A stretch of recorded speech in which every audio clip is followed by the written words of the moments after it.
Bom dia, hoje é segunda-feira, 2 de setembro e o Band Entrevista está no ar. Bom dia, Rodrigo Loureiro. Bom dia, Roberto. Bom dia você de Alagoas, você do Rio Grande do Norte. Hoje nós vamos receber aqui na bancada do Band Entrevista o magistrado Jarbas Bezerra. Na pauta a gente vai falar um pouco sobre o Setembro Cidadão. Então fica ligadinho que no último bloco do programa a gente tem essa matéria. Pois é, e o Brasil ocupa uma das últimas posições no ranking de 30 principais economias do mundo quando o assunto é leitura. Mas iniciativas simples podem tornar os livros mais acessíveis, inclusive para os adultos. Vamos ver essa matéria. Passos apressados, olho na tela do celular. Pela manhã, o ritmo das estações de metrô das grandes cidades é quase sempre o mesmo. E no Rio de Janeiro não podia ser diferente. Mas nesta terça-feira, a rotina acelerada deu espaço para um respiro literário. Os livros foram espalhados pelos assentos com os vagões ainda vazios. A ideia foi surpreender os passageiros que até entrarem aqui não sabiam de nada. Primeiro vem a curiosidade. Pensei até que fosse de outras pessoas. Aí eu olhei e levei um susto, né? Mas eu gosto, é muito bom. Estou pensando que é alguma venda, de repente, intempestiva, mas parece que não é, né? Não, é para levar. Tá bom, valeu, vou levar. Entre os 1.000 exemplares espalhados por 3 estações, 50 foram autografados por celebridades, como este, assinado por Gilberto Gil. Nesse mundo aí tão digitalizado, poder folhear um livro, saber que ainda pode ser feito isso é muito bom, né? Vitor Hugo, de 9 anos, também ganhou o seu. O pai espera que o presente ajude a diminuir o tempo ligado no celular. Se deixar, é 24 horas. E hoje será que ele troca a telinha pelo livro? É meio complicado, mas vamos tentar. Eu vou fazer de tudo, né, em casa. E aí, o desafio, você topa? Topa. Os títulos foram doados pela organização da Bienal Internacional do Livro, que começa na próxima sexta-feira, no Rio de Janeiro. Ações semelhantes vão acontecer no Banco de Sangue do Estado e nas rodoviárias do Rio e de outras 10 cidades do país. Levantamento encomendado pelo Instituto ProLivro aponta que 44% dos brasileiros não leem regularmente e 30% jamais compraram um livro. Entre aqueles que têm o hábito da leitura, a média é de 5 livros lidos por ano. Para se ter uma ideia, nos Estados Unidos a média é de 12 e na França 21.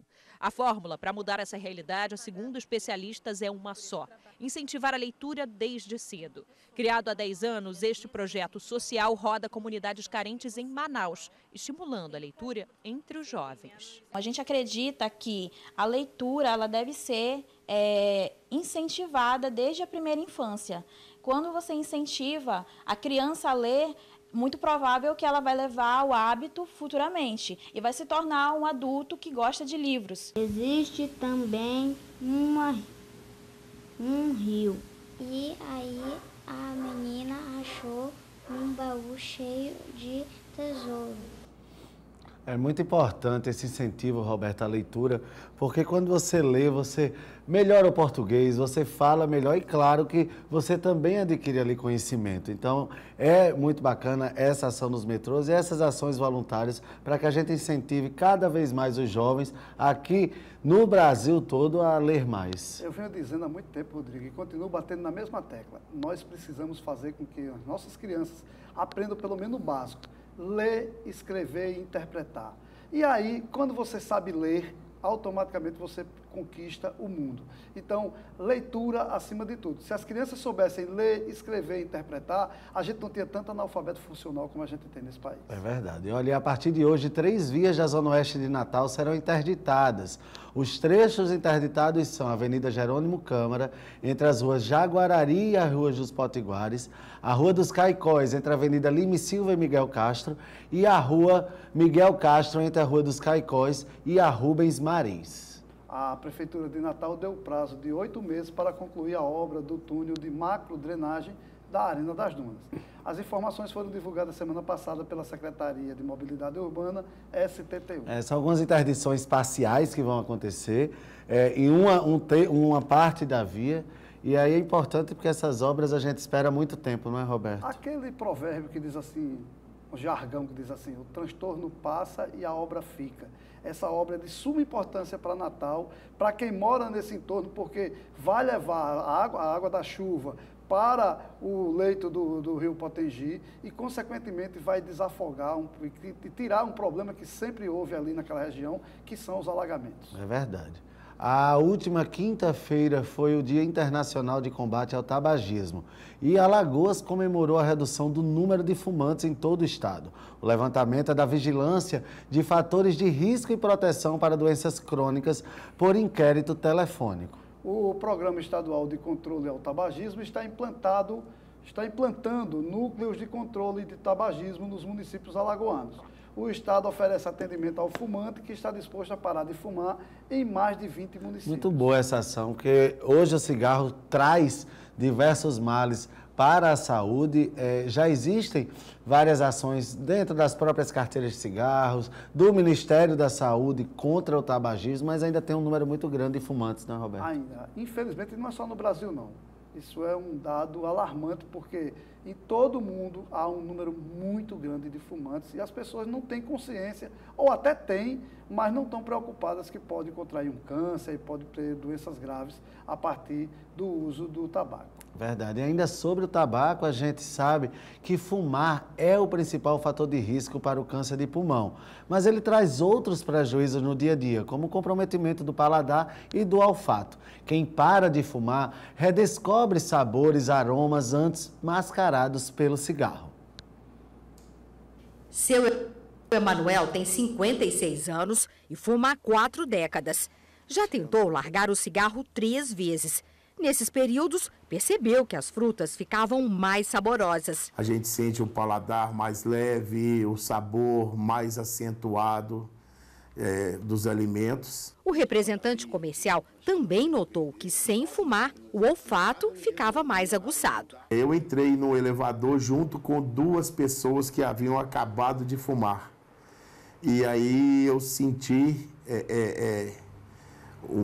a diferença, né? O cheiro que a gente fumando talvez não consiga detectar, né? E realmente é um cheiro muito forte. Quem fuma inala pelo menos 4.700 substâncias tóxicas. E uma das principais causas da perda do paladar nos fumantes é o alcatrão, que se acumula nas papilas gustativas. Isso impede que a pessoa sinta o sabor dos alimentos. E a fumaça do cigarro é tão forte que acaba comprometendo a sensibilidade do olfato. Com essa película tampando, cobrindo as papilas gustativas, elas deixam de ter essa capacidade de sentir, de perceber o sabor e faz com que a pessoa, então, busque alimentos mais vivos do ponto de vista de mais intensos no seu sabor. Então, aumenta o consumo de sal, aumenta o consumo de pimenta. E para quem para de fumar, uma boa notícia.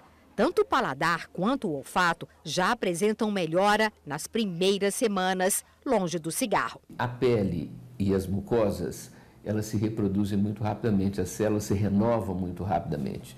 Então, com isso, interrompendo a intoxicação, rapidamente se consegue de novo resgatar a capacidade do olfato e do paladar. O tabagismo é o principal fator de risco para o câncer de pulmão. Segundo o Instituto Nacional do Câncer, são notificados anualmente cerca de 30 mil novos casos da doença. O fumo também causa outros tipos de tumores e o efizema pulmonar, que é a perda gradual da elasticidade interna do órgão, o que pode levar à morte. Você viu aí vários fatores que fazem com que você reflita um pouco sobre o cigarro, pare de fumar. E não só são esses, fora o problema que você tem quando está em lugares abertos, incomodando as pessoas, transformando, Roberto, as pessoas em fumantes passivos. É verdade. Se não fosse o café da manhã da gente aqui, eu já estava sentindo até o cheiro daquela comida que estava passando ali. Essa semana a Superintendência Municipal de Transporte e Trânsito está com uma ação itinerante nos terminais de ônibus de Maceió. A emissão gratuita do cartão Bem Legal Cidadão. Hoje, eles estarão no terminal do São Jorge, das 8 às 17 horas. E os interessados devem ir até o local com RG, CPF, comprovante de residência. O bilhete eletrônico destinado aos usuários do sistema de transporte público tem como objetivo facilitar o embarque nos ônibus e reduzir a circulação de dinheiro nos coletivos. Então, a facilidade para você aí de Maceió, para ir lá e já receber esse cartão direto do ônibus, sem precisar ir nos pontos de compra e fazer as recargas. É uma tendência mundial, você usar dinheiro de plástico, ou seja, não circular moeda, até pelos riscos que tem de assalto, e aí o cartão ajuda, porque você com o cartão você paga a sua passagem, porque coloca o crédito dentro desse cartão. E hoje isso facilita muito, até pela questão também de segurança, você não está com dinheiro, a questão de assaltos em ônibus. Então é muito importante que você aproveite essa oportunidade que está se tendo de já pegar lá no próprio ônibus o seu cartão e ficar com ele, que é muito mais prático. Rodrigo, as doações de órgãos no Rio Grande do Norte estão aumentando. E somente nesse primeiro semestre deste ano, o Rio Grande do Norte alcançou 31 doações efetivas, o que é praticamente igual às doações feitas durante todo o ano passado, que foram de 32. Exatamente. Os dados foram repassados pela Central de Transplantes do Rio Grande do Norte. O Estado realiza atualmente os transplantes de rim e córnea. Este ano, a lista de espera por um rim no Rio Grande do Norte é de 180 pessoas e para a córnea de 210 pessoas. Muito bom, Roberto, que o número aumentou. Você vê aí que já o número desse primeiro semestre é maior do que o ano inteiro passado. Só um menor, né? 31 a 32. Mas já... Não, mas 32 o ano inteiro e 31 esse semestre. Pois praticamente vai dar o dobro. Vai dar o dobro. Então, que bom que as pessoas estão se alertando por isso, porque doar sangue salva vidas. E um alerta, Roberto, que a gente tem que deixar em vida e dito na família que quer doar os órgãos. Claro. E ficar alerta também para a doação de medula óssea, que essa é feita a qualquer momento, você com exame de sangue pode... Para você ter uma ideia, essa doação, por exemplo, para transplante renal, com uma doação você pode salvar 10 vidas, pelo menos. É muito interessante que as pessoas tenham essa consciência e passem a doar. Que é um gesto de amor, né, Roberto? Acho doar órgão é você ver seu órgão vivendo em outro. Então, se você tem ali o seu órgão depois que você morrer, não vai mais servir para nada que sirva para salvar uma vida. Pois é, a tecnologia que facilita o trabalho e a vida de tanta gente também acaba com muitas vagas de emprego. Mas nem todas as funções podem ser substituídas por robôs ou inteligência artificial. Wanda Sampaio conta quais profissões vão sobreviver nesse novo cenário. Há 20 anos, Luiz trabalha como tradutor de inglês e francês. Com a multiplicação de aplicativos de tradução disponíveis na internet, ele viu os clientes diminuírem. Agora, já teme que a inteligência artificial também comece a oferecer esse tipo de serviço. As facilidades que são oferecidas dá um certo receio de que algum dia eu serei totalmente substituído pela máquina, né? É exatamente o trabalho que exige esforço repetitivo que corre o maior risco de automação. Nessa lista estão, por exemplo, cobradores de ônibus e operadores de telemarketing. O setor de serviços é onde a evolução deve ser mais rápida. Nos supermercados tem sido cada vez mais comum a presença do autoatendimento no lugar dos caixas. Os aplicativos de entregas vêm se popularizando. No campo, centenas de startups e empresas em fase inicial têm criado mecanismos tecnológicos para aumentar a produção. Na indústria, a automação é mais avançada em montadoras de veículos e outros setores de maior complexidade. Mas grande parte das fábricas brasileiras ainda usa tecnologia mecânica e a crise deve adiar a modernização do parque fabril, já que há pouco investimento.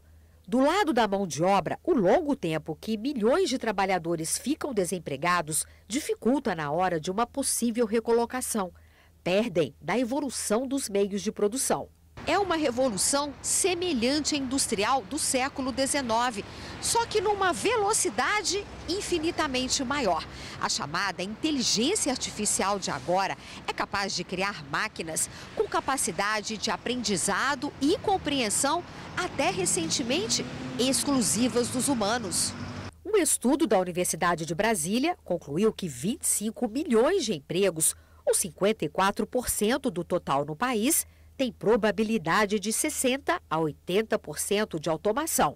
Portanto, alta ou muito alta. Isso não significa que todos vão ser simplesmente eliminados. Há algumas ocupações em que apenas uma parte pode ser substituída por robôs. 40% do trabalho de um contador, por exemplo. Outras devem ser criadas exatamente por conta da evolução tecnológica. Ter capacidade para ocupá-las pode ser o divisor entre o emprego e o desemprego daqui para frente. Para esta especialista em carreira, é preciso olhar para a tecnologia como uma aliada e não como adversária. O que nós vamos ter que fazer? Nos capacitar, abrir a cabeça, entender que novas profissões vão surgir, que o mercado tem novas necessidades. Basta que você tenha interesse e que você perceba que dali você pode contribuir, pode surgir uma nova carreira. Olha, nós vamos a um rápido intervalo comercial e no próximo bloco a gente volta. Não sai daí, só são 2 minutos e ainda nessa edição a gente bate um papo com o magistrado Jarbas Bezerra para falar sobre o Setembro Cidadão. Até já!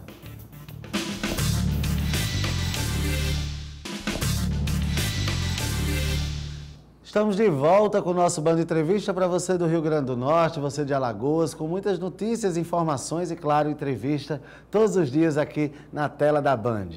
Pois é, pagar a conta em uma loja ou em um restaurante apenas olhando para a câmera, acessar informações digitais sem a necessidade de senhas, o que era ficção até outro dia virou realidade.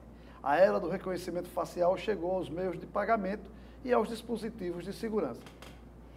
Pelo computador ou pelo celular, a Tatiane faz faculdade à distância e tudo chega pela internet, inclusive as provas. E para acessar o conteúdo, é só olhar para a câmera. No ônibus, no metrô, no horário de almoço, numa lanchonete, eu faço a prova. O Dani é o diretor da startup que desenvolveu o sistema. Onde eu pego todos os detalhes e transformo isso num número e descarto a imagem. Então eu deixo um processo muito mais seguro, muito mais ágil, garantindo segurança e privacidade. E barba, cabelo, bigode, cirurgia plástica não fazem diferença na identificação. Se a pessoa usar uma máscara, se fazendo passar por outra pessoa, é possível burlar o sistema? Não. Nós temos hoje uma tecnologia que ela consegue diferenciar a foto da imagem viva. O mundo sem logins, senhas, crachás. No lugar, reconhecimento facial. A gente já viu essa história nos filmes de ficção científica. Aqui, o personagem do Tom Cruise recebe anúncios personalizados quando o rosto dele é identificado ao entrar num shopping. São as possibilidades que a tecnologia abre para o futuro. Algumas dessas mudanças, no entanto, já fazem parte do nosso dia a dia e devem se tornar cada vez mais frequentes daqui para frente. Você já imaginou, por exemplo, pagar todas as suas contas usando reconhecimento facial?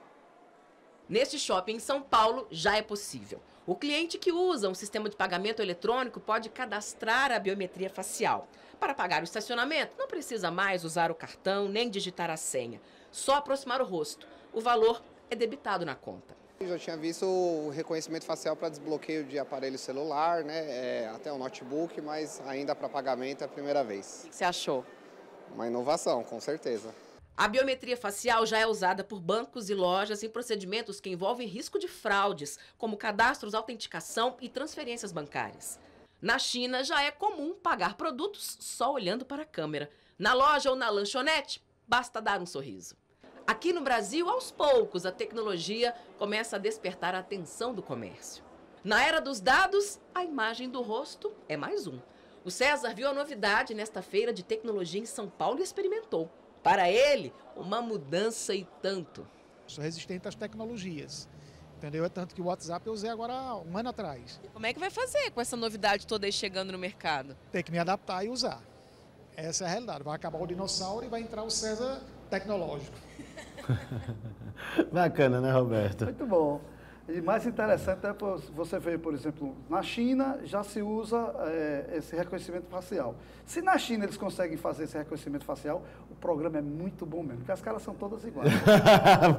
Olha, o procurador-geral do município de Maceió abriu processo seletivo para o preenchimento de 8 vagas de estágio na Procuradoria. Podem se inscrever alunos regularmente matriculados nos cursos de Direito do 4º ao 8º período. As inscrições vão até o dia 10 deste mês e devem ser feitas pessoalmente no Centro de Integração Empresa Escola de Maceió, situado na Avenida Mendonça Júnior, das 8 horas até as 5 da tarde. Os interessados devem apresentar um documento de identidade com fotografia e comprovante de matrícula. Mais uma opção aí, você que busca um estágio de Direito, para procurar lá a sede da Procuradoria do município de Maceió. Olha, um levantamento feito pelo Instituto de Pesquisas do Paraná mostra que 93% dos brasileiros são contra a saidinha de presos, especialmente daqueles que foram condenados por matar filhos ou pais. No último Dia dos Pais, o assunto controverso voltou a ser discutido. O padre Fábio de Mello deu sua opinião que os presos deveriam sair no dia de finados. Para esta pesquisa, foram entrevistados mais de 2.000 brasileiros em 160 municípios, nas 27 unidades da federação. É uma faca de dois gumes, né, Roberto? Se você libera ou se não libera, mas eu acredito que se tem todo um estudo daquele preso, se tem toda uma ficha dele para se avaliar essa possibilidade. O preso ele está ali para pagar uma pena de um erro que ele cometeu. Ele precisa ser ressocializado. Essa história do liberar para o Dia dos Pais, para o Dia das Mães, o que é estranho, por exemplo, é o caso de um assassino confesso dos pais ser liberado no Dia dos Pais. Aí eu acho estranho. Mas a pessoa que tem pai, que tem mãe, o apenado que tem pai e que tem mãe, e que está ali pagando uma pena, sair no Dia do Pai ou no dia das Mães, não vejo nem desde que tenha realmente esse controle de saber que aquele apenado tem bom comportamento e pode ser inserido na sociedade pelo menos por um dia, 2 dias, etc. Que não vai ter problema. Exatamente. Olha, um novo estudo reforça a importância de se movimentar ao longo do dia, reduzindo aqueles períodos longos que a gente costuma ficar sentado. Atividades simples como caminhar, subir escadas e realizar tarefas domésticas ajudam a aumentar a longevidade.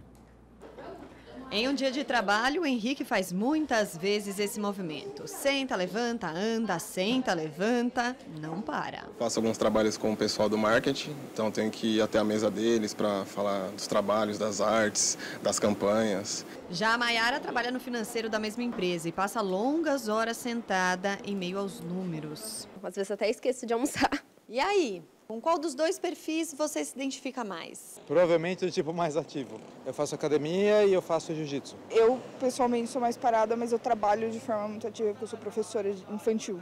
Que o sedentarismo faz mal à saúde, isso ninguém tem mais dúvidas. O que um novo estudo publicado no Reino Unido mostra é que não é apenas o exercício físico intenso e regular que traz melhorias para o organismo. Pequenas atividades do nosso dia a dia podem contribuir para uma vida mais longa.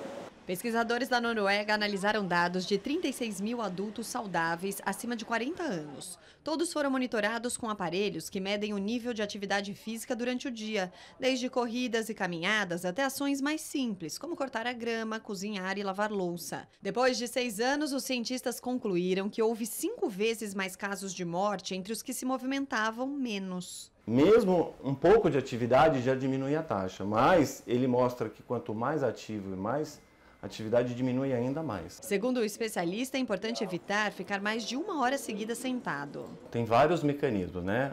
Um mecanismo que a atividade física ajuda na pressão arterial é um tipo, que ela ajuda a complacência dos vasos. Ela melhora também nos índices de colesterol, que também ajudam secundariamente a diminuir o número de placas. Então, tudo isso são várias associações que a atividade física age em diferentes pontos que ajudam a diminuir essa taxa de mortalidade. Justamente para evitar que funcionários passem muitas horas sentados, a empresa onde o Henrique e a Mayara trabalham atua para que ninguém fique parado. A gente já está fechando o contrato agora, vai ter ginástica laboral também. Então, 3 vezes por semana, meia hora, a pessoa vai fazer ginástica laboral, o que também ajuda muito. A gente não pode obrigar as pessoas, claro que não. Mas se você cria as condições adequadas para que a pessoa se mexa um pouco mais, ela vai viver melhor, ela vai estar mais feliz, ela vai adoecer menos, inclusive é interessante para o empresariado isso. O estudo europeu comprovou os resultados que a dona Patrícia já sente na prática há muito tempo. Aí eu faço alguns artesanatos, eu gosto de fazer receitas novas de cozinha, enfim, essas coisas. Minha mãe viveu 101 anos, então, sem doença nenhuma. Então, meu cardiologista disse que eu vou por esse caminho. Que bacana, mas é isso mesmo, você tem que fazer atividade, sair da rotina, caminhar, se exercitar, porque com isso, mais qualidade de vida você vai viver aí por muito mais tempo, Roberto. Tem que fazer algum exercício, nem que seja subir a escada para chegar no seu apartamento, caminhar, mesmo que você não faça aquele exercício regular que coloca o tênis todo dia e diz assim, eu vou fazer minha caminhada de 5 quilômetros, mas você acaba fazendo uma caminhada boa, subindo escada, saindo de uma sala para outra. O problema é evitar, a solução é evitar de estar sentado o dia inteiro sem fazer nenhum tipo de exercício. Com toda certeza. E um novo aplicativo espião está afetando usuários brasileiros. Ele se passa por atualização do WhatsApp para se instalar no celular da vítima. Quando começa a funcionar, é capaz de enviar informações confidenciais para os criminosos em tempo real, além de permitir acesso ao aparelho sem que o dono possa ver. Olha, e para conseguir que o aplicativo seja baixado, os criminosos precisam disfarçá-lo com algum atrativo, como uma atualização de WhatsApp, por exemplo. Este falso programa conseguiu entrar no Google Play Store e foi baixado mais de 10 mil vezes. Quando o golpe é concluído, o aplicativo malicioso é desinstalado do celular sem que o dono precise fazer nenhuma ação. Então, Roberto, fica aí o alerta, porque hoje em dia a tecnologia traz suas vantagens, mas existe aí uma gama de hackers e de organizações criminosas voltadas só para esse tipo de programas e aplicativos para sugar suas informações. E se você não conhece o seu celular ou não sabe como deve fazer, existem tutoriais dentro do YouTube que ensina você a pegar e já deixar automaticamente para que seja feita a atualização sem você ter que estar baixando nenhum desse tipo de aplicativo que pode lhe causar muito transtorno. É importante ficar muito alerta em relação a isso. E um estudo realizado na Itália mostrou que o convívio com animais, especialmente cachorros, pode ser uma boa estratégia para melhorar a saúde cardiovascular. Segundo o levantamento, donos de pets fazem mais atividades físicas, têm alimentação mais balanceada e menor nível de açúcar no sangue. Luciana cuida de 70 cães. A paixão pelos animais fez a ex-executiva mudar completamente de vida. Ela abandonou o cargo numa multinacional para abrir um hotel para os bichinhos. Decidi arriscar e hoje não tenho dúvida de que foi a melhor decisão que eu tomei da minha vida. Uma mudança que trouxe mais tempo e qualidade na rotina. Se a gente chega num dia que não está muito bem, entrar aqui e ficar 10 minutos, a gente sai revigorado. Então eu não tenho a menor dúvida do bem que eles fazem para a saúde, no modo geral. A percepção da Luciana se encaixa no resultado de uma pesquisa realizada na Universidade de Catânia, na Itália. A relação frequente com os bichos é benéfica para a saúde do coração. Os cientistas examinaram 2.000 pessoas entre 24 e 65 anos que convivem e que não convivem com animais de estimação. Os pesquisadores concluíram que especialmente os donos de cães são menos propensos a doenças cardiovasculares. Você precisa arrumar um jeitinho na vida e desligar a adrenalina do dia a dia. E os animais ajudam muito nisso, porque é uma relação muito afetiva, eles te obrigam a fazer exercício. As pessoas que têm, principalmente cachorro, andam muito mais que andariam. A pesquisa começou em 2013. Os voluntários serão reavaliados a cada 5 anos até 2030. Na primeira análise, os números mostraram que os donos de pets praticam esportes com maior regularidade, têm uma alimentação mais balanceada e os exames comprovaram nível ideal de açúcar no sangue. E o que eles observaram também, que é interessante, que essas pessoas têm que ter cuidados, porque tem um animal, ele tem que cuidar da casa, tem que cuidar de si, ele cuida melhor de si, porque ele tem que cuidar lá do animal, então tem uma relação aí de ganha-ganha com os dois, porque as pessoas estão mais sós. E os animais têm compensado um pouco esta solidão, principalmente de idosos, de pessoas que vão perdendo a relação familiar. Quem tem, recomenda. É ele que anima, né? Nosso coração. Ele sente quando a gente está triste. É felicidade, é criança. É muita felicidade você ter um animalzinho em casa e ver aí também, trata de você, você cuida do animal e o animal cuida de você, Roberto. Vamos a um rápido intervalo comercial, né? E no próximo bloco a gente conversa com o juiz de direito Jarbas Bezerra. Então não sai daí que a gente volta já.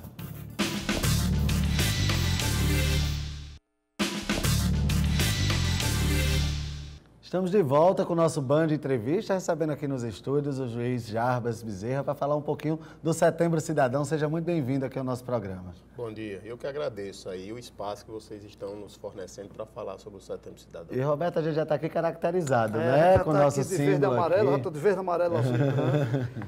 Doutor Jarbas, o Setembro Cidadão já funciona, já existe há 6 anos. Isso. Como foi que ele foi pensado? Qual é a ideia do Setembro Cidadão? Pronto, ele foi pensado em 2013.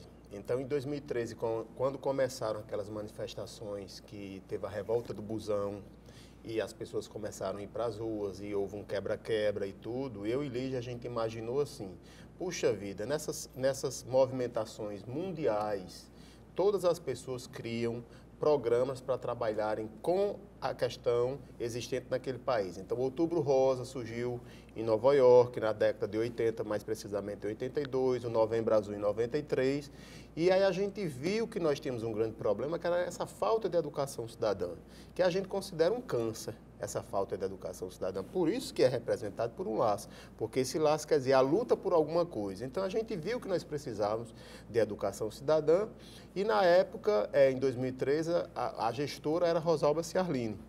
E nós fomos até ela e apresentamos um projeto para que ela pudesse encaminhar para a Assembleia Legislativa essa lei. E aí foi criado por lei. E a gente bate muito nessa tecla, dizendo que o criador não foi Jarbas Bezerra, juiz, nem Lígia Limeira, advogado. Foram 2 cidadãos preocupados. E a lei não foi criada por nós, a lei foi aprovada pelo Legislativo. Nós fomos apenas idealizadores. E quais são as principais ações do Setembro Cidadão? As ações do Setembro Cidadão, como o Outubro Rosa e o Novembro Azul, é lutar em favor da cidadania. Então, o que é que ocorre? Aqui mesmo na frente da TV, nós temos vagas destinadas para deficiente, idoso, e a gente vê que tem pessoas que passam, que às vezes não vêm nem para a TV, e estacionam. Então, isso é um exemplo simplório que eu estou mostrando para vocês. São esses pequenos atos que a gente espera que o governo resolva. O governo não vai resolver essa questão. Supermercado destina vaga para deficiente idoso, as pessoas que não preenchem essas condições vão lá. Jogamos lixo nas ruas constantemente. Não adianta muitas vezes a prefeitura fazer a parte dela e nós não fazemos. Então, esses pequenos atos é que fazem a diferença. É essa luta que a gente trava, que não deve ser exercida só no mês de setembro. Setembro é apenas uma culminância. E aí a gente está no mês de setembro, começando o mês de setembro. Quais as ações que vão ser feitas nas ruas para conscientizar a população? Nós, desde 2013, que nós temos uma parceria com a Secretaria da Educação e Cultura, queria aqui de público agradecer a Estadual de Educação e Cultura, também a Municipal. Nós temos uma comissão do Setembro Cidadão. As escolas atuam constantemente, principalmente nesse mês da culminância, com ações educativas. Nós teremos agora, no dia 14 de setembro, ações aqui no Centro Administrativo Esportivo. Nós temos uma gama de situações que estão lá no nosso site, www.probec.com.br, no site da Secretaria, porque pela lei 494/2013, ela inicialmente estabelecia que a Secretaria da Educação, já que o Setembro Cidadão entrou no calendário oficial de eventos do Estado, pudesse praticar ações de cidadania em parceria com qualquer outro ente público ou privado. Mais recentemente, o ano passado, a lei foi acrescida dizendo que todos os órgãos da administração, direta e indireta, possam praticar atividades. Então, essas atividades, elas serão celebradas por todos os órgãos em parceria com órgãos públicos ou privados. Doutor Jarbas, você falou aí na questão das escolas envolvidas. A gente sabe que antigamente existiam OSPB, Orientação Moral e Cívica, matérias e disciplinas que realmente traziam esse conceito de cidadania para dentro das salas de aula. Hoje não existe mais. Você acha que isso é um dos fatores que causam a população não ter esse exercício próprio da cidadania? Olha, você tocou num assunto extremamente importante e que a gente tem muito cuidado na hora que a gente vai colocar. O Setembro Cidadão e a educação cidadã, ela não pode ser confundida com a educação moral e cívica do século passado. Nós cometemos um grande erro que o Chile não cometeu. Nós passamos aqui na América Latina por ditaduras e o país que mais está tendo resultado na educação cidadã é o Chile. Aí pergunta por quê? O Chile, se a gente for comparar o tamanho dele para o tamanho do Brasil, o Chile, quando rompeu com Pinochet a ditadura militar e redemocratizou o país, a grade curricular, através do Ministério da Educação e Cultura de lá, eles tiraram, logicamente, aquelas disciplinas que estavam vinculadas ao regime nacionalista. E aí tiraram a educação moral e cívica e implantaram ética e cidadania sobre o regime democrático. Vamos fechar a cortina e falar do Brasil. O Brasil fez da mesma forma, manteve o português, a matemática, a história e a geografia, mas já que fomos viver no regime democrático, o que foi que se colocou no regime democrático nas escolas para estudar ética e cidadania? Nada. E aí está o resultado 40 anos depois.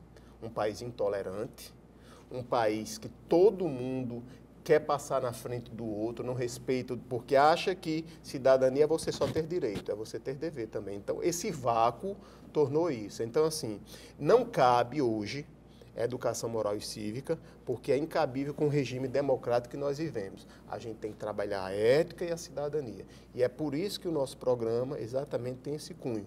Apesar de muitas vezes, Rodrigo, de sermos mal interpretados, porque eu já tive até professores me perguntando, o senhor quer o retorno da educação moral e cívica, pelo amor de Deus.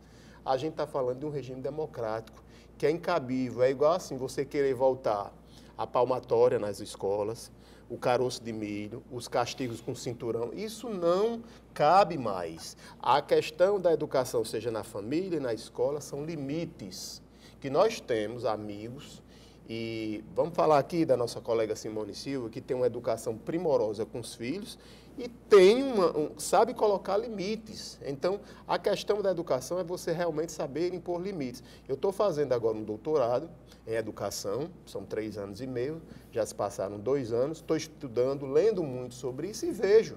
Né? Então, é um erro que nós cometemos que a gente ainda pode reverter. Porque se nós temos hoje uma sociedade de jovens entre 19 e 25 anos que não tem limites, e o que será dos filhos desses jovens? Então, a gente tem que trabalhar a educação cidadã na família e na escola. Doutor Jarbas, o senhor falou sobre as ações e falou muito nas ações em Natal. Vai ser feito também o Setembro Cidadão na região metropolitana, nas cidades circunvizinhas? Como é que vai funcionar isso durante esse mês? Sim. Entre uma delas é Bodó, que eu vou dar dia 20 uma palestra lá, Galinhos, Campo Redondo, Santa Cruz, Tangará e diversos outros municípios que a gente temos, que nós, desculpe o termo de português, que nós temos já uma parceria com eles. E estão abertas, né? Todos os professores que estejam nos ouvindo aqui, a escola ela pode praticar. Os gestores municipais também, que tenham interesse em fazer, eles podem procurar. E como deve fazer, doutor Jarbas? É só entrar no nosso site www.probec.com.br ou www.setembrocidadão.com.br. Deixa informações lá que a gente procura. E deixando claro que este projeto, essa ação, ela é legislativa, então uma lei, né, que está estabelecendo essas condições e todos que quiserem participar de qualquer área podem participar e não é nem necessário nos procurar, porque nós não somos o dono da lei, né? Ou seja, pratica as suas ações nos seus municípios, está aberto a todo e qualquer município que queira participar. Serão feitas palestras também, por exemplo, em empresas privadas, em locais que normalmente você consegue ter uma quantidade maior, às vezes, de funcionários de indústrias. Serão feitas palestras também nesses locais? Sim, nós temos um grande parceiro que é o Seturne, aqui, né? Eles colocam os outdoors, os bus doors nos ônibus e já fizemos, Lígia fez várias palestras lá e através desse trabalho de formiguinha que a gente vai crescendo. É isso que eu ia perguntar, já dá para mensurar os avanços nesses 6 anos? Sim, nosso laboratório foi Galinhos. Galinhos, o que nós encontramos lá na época, hoje, quando nós retornamos e a gente vê, Galinhos, o trabalho de educação cidadã começou desde o ensino infantil. Porque esse trabalho, se vocês forem ver os países desenvolvidos e em desenvolvimento, eles todos investiram em educação, mas em educação para a cidadania. A educação no Brasil, ela virou eminentemente técnica, ou seja, você cria o filho para passar no Enem. Ele vai ser um médico, um advogado, um engenheiro, um professor, mas ele chega ali estacionando na vaga de deficiente, na vaga de idoso, ele é intolerante, ele é desrespeitoso, porque ele tem todo um conhecimento técnico da área, mas ele não tem um mínimo de conhecimento de educação cidadã.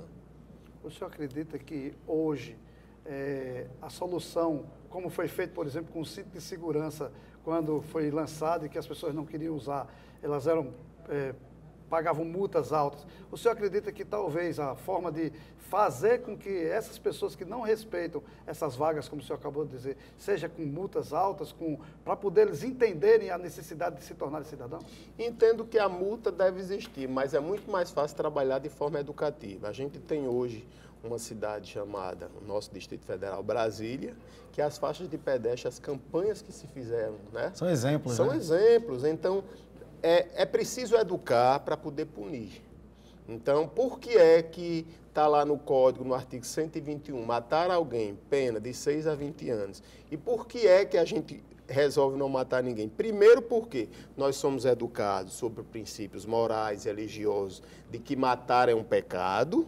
Depois nós somos informados que isso do ponto de vista social é reprovável e depois que a gente vai ser punido. Então, ou seja, a punição seria o último ponto. Então, é bom que se faça campanhas educativas para que a gente não possa punir. Mas se for necessário punir, tem que ser punido. Então, Jarbas, muito obrigado pela sua presença hoje aqui no Band Entrevista, trazendo esses esclarecimentos sobre o Setembro Cidadão. Nós que agradecemos o espaço que a Band também sempre tem nos dado aqui no Estado e vamos juntos porque a comunicação faz parte da cidadania. Muito obrigado. Ok, o nosso Band Entrevista vai ficando por aqui. Estaremos de volta amanhã a partir das 7 horas. Não sai daí, amanhã às 7 da manhã a gente se encontra. Até lá.